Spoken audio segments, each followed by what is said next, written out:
자, 다음으로는 인라인 함수에 대해서 살펴보도록 하겠습니다. 사실 우리는 C 언어를 다루면서 매크로 함수라는 것을 소개하지는 않았었어요. 하나의 함수가 호출되어지는 메커니즘을 가만히 살펴보면 그 함수에게 할당되어진 주어진 연산 처리만 수행하면 되는 것이 아니라 함수를 수행을 하고 또 함수로부터 복귀하기 위해서 어떤 필요한 절차들을 동반을 해줘야 한다라는 것이에요. 예를 들어서 함수를 호출한다라고 한다면 호출을 끝마치고 복귀하기 위해서 복귀 지점에 대한 정보들을 어딘가 저장해 줘야 될 것이고, 또 함수 호출 시 사용되어지는 인수들을 매개 변수로 복사해서 전달해 주는 과정들도 필요하겠죠. 자, 반면에 함수가 모든 일을 수행을 끝마치고 호출축으로 복귀하고자 한다라고 한다면 역시 반환값을 호출축에 있는 임시 변수를 통해서 반환해주는 처리를 수행을 해주고, 또 제어의 흐름을 기존의 함수 몸체 부분에서 함수 호출이 일어나기 직후의 코드로 복귀할 수 있도록 하는 처리를 해줘야 될 것입니다. 하나의 함수가 굉장히 많은 일을 처리해서 이렇게 함수가 호출하고 함수로부터 복귀하고 하는데 걸리는 시간보다 더 많은 시간을 소요한다라고 한다면 사실상 이 부분은 전혀 문제가 되어지지는 않아요. 많은 경우의 함수들은 이런 특징들을 지니겠죠. 하지만 어떤 함수는 굉장히 간단한 처리만을 수행을 하기 때문에 함수 내부에서 처리하는데 걸리는 시간과 함수 호출과 복귀를 하는데 걸리는 시간이 비등비등하거나 혹은 무시하기에는 굉장히 큰 비중을 차지하고 있다라고 한다면 하나의 함수를 호출해서 일을 처리하는 것이 상대적으로 굉장히 비효율적으로 처리되어질 수 있는 가능성들이 생기게 되어지는 것입니다. 따라서 이런 함수 호출 메커니즘에 대한 오버헤드를 줄이기 위해서 C 언어에서는 샵 define으로 정의되어지는 매크로 함수라는 것을 다음과 같이 정의할 수 있습니다. 사실 샵 define이라는 것은 기호 상수를 정의할 때 사용되었었는데, 정확히 따지면 상수를 정의하는 것이 아니라 어떤 심벌 네임을 정의하는 그런 전처리기 명령어일 뿐입니다. 따라서 스퀘어라는 이름을 정의하되 다음과 같이 정의하게 되어지면, 스퀘어 괄호괄호 하고 나서 그 안에 사용되어지는 값을 기반으로 다음과 같이 제곱값을 구하는 표현식으로 대체해 주어라 라는 그런 표현이 되어집니다. 우리 전처리기 명령어는 컴파일 타임 때 기계어로 번역되어져서 실행되어지는 것이 아니라 컴파일이 일어나기 전에 전처리기에 의해서 소스 코드의 내용에 대체 삽입되어진다라고 했었죠.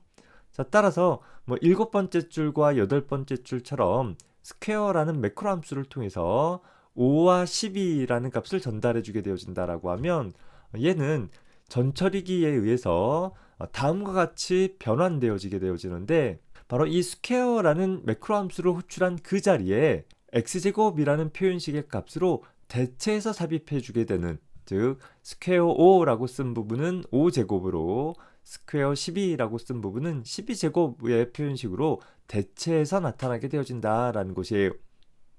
전처리기는 샵 어쩌구로 처리되어지는 부분들을 처리하게 되어지니까 이 처리 과정이 끝나면 이제 더 이상 매크로 함수를 정의한 부분은 없어지게 될 것이고, 또 샵 include에 의해서 헤더가 포함되어지는 일로서 1번 행에 대한 구문도 없어지게 될 것이에요. 자, 그리고 나서 이것을 기계어로 번역하게 되어지기 때문에 사실 프로그래머 입장에서는 함수를 호출한 것처럼 작성했지만 실제 프로그램이 수행되어질 때는 함수 호출에 대한 오버헤드 없이 직접 필요한 연산이 일어날 수 있도록 구성이 되어지는 것입니다.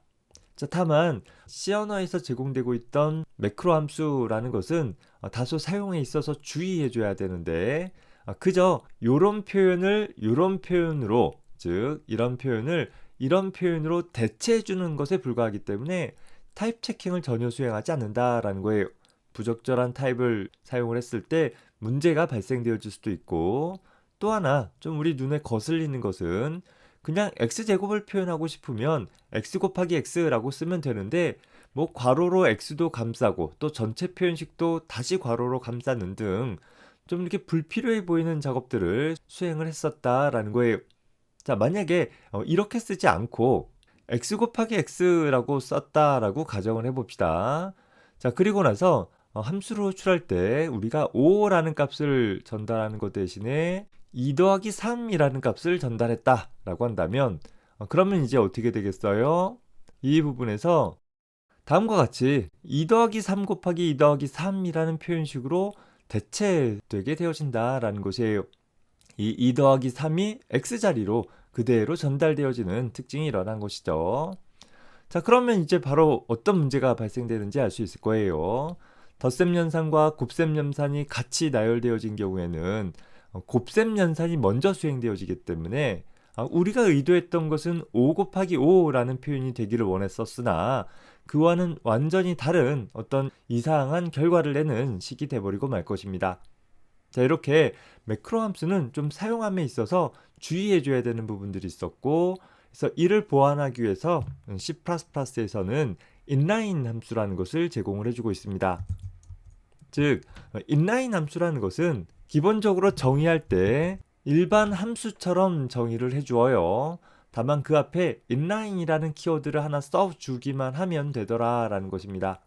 따라서 이 inline 함수는 매크로 함수와 다르게 타입 체킹 같은 것들도 수행을 할 수 있어서 보다 정확한 호출문들을 작성을 할 수 있고, 또 그걸 기반으로 컴파일 타임 때에 제대로 사용되어졌는지들을 명시적으로 확인을 해볼 수 있게끔 지원을 해주고 있습니다. 자, 그리고 그 효과는 매크로 함수가 갖는 효과를 그대로 가질 수 있도록 해주어서 함수 호출 메커니즘에 비해서 처리할 내용이 굉장히 간단한 함수인 경우에 굳이 그 간단한 일을 처리하기 위해서 함수를 호출하고 복귀하고 하는 그런 부분에 대한 지연들을 갖지 않을 수 있도록 해볼 수 있다라는 것이에요. 다만 하나의 함수를 호출하는 형태가 아니라 함수의 몸체 부분의 내용들에 대한 코드를 대체 삽입하는 형태로 이루어지기 때문에 해당하는 함수를 여러 번 호출하게 되어지면 함수를 사용했을 때에 비해서 상대적으로 프로그램의 길이가 길어지게 되어지는 그런 단점들이 발생하게 될 것입니다. 자, 따라서 앞선 매크로 함수로 작성되어지는 구문을 C++의 인라인 함수 형태로 만들어준다라고 한다면 다음과 같이 작성되어질 수 있는데, 자, 인라인 함수는 다음과 같이 함수 정의에 대한 부분 앞에 inline이라는 키워드를 써주면 되는 것이고, 이 inline 함수는 실제 함수가 아니라 함수처럼 보이지만 컴파일 되어지면서 직접 함수 출문 자리에 대체 삽입되어질 부분들이기 때문에 반드시 호출 전에 먼저 그 정의를 기술을 해줘야 한다라는 점 유의해 주기 바랍니다.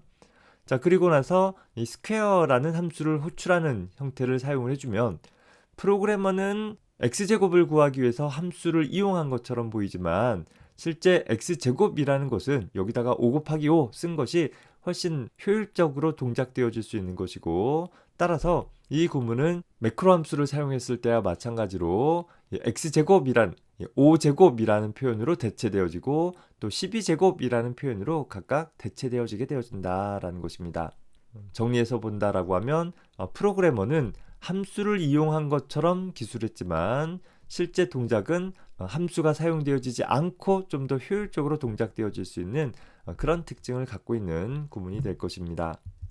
자, 더불어서 앞에 매크로 함수를 사용했던 것처럼 만약에 하나의 정수를 전달하는 것 대신에 2 더하기 3이라는 표현식을 전달했다 하더라도 inline 함수는 매크로 함수와 달리 전처리기에 의해 처리되어지는 것이 아니라 컴파일러에 의해 처리되어지기 때문에 자동적으로 괄호로 감싼 효과들을 얻을 수 있게 되어져서 좀 더 안전하게 사용을 할 수 있는 여지가 생기게 되어집니다. 다만 C++에서는 inline이라는 키워드를 부여했다라고 해서 모두 다 inline 함수가 되어지는 건 아닌 것이고, inline 함수가 될 수 있는 조건을 만족해줘야지만 inline 함수로 처리가 되어집니다. 그렇지 않은 경우에는 내가 inline 함수를 기술했다 하더라도 그냥 일반 함수처럼 처리가 되고 말아요. 그러면 inline 함수가 되기 위해서는 어떤 조건을 가져야 되냐면 함수 호출하고 반환하는 시간보다 처리할 시간이 더 짧은 경우에 한해서 inline 함수의 효과가 있는 것이겠죠. 따라서 inline 함수 내부에는 반복문이나 스위치문 같은 복잡한 조건문들을 포함하지 않고 있어야 될 것이고, 또 inline 함수는 재규적으로 호출할 수 없는 그런 특징을 갖고 있는 경우에만 인라인 함수를 사용할 수 있습니다. 사실 C++에서는 인라인 함수를 만드는 방법이 한 가지 더 있기는 해요. 그 부분은 우리 뒤에 가서 클래스라는 부분을 정의할 때 나오니까 그때 가서 다시 한번 살펴보도록 합시다.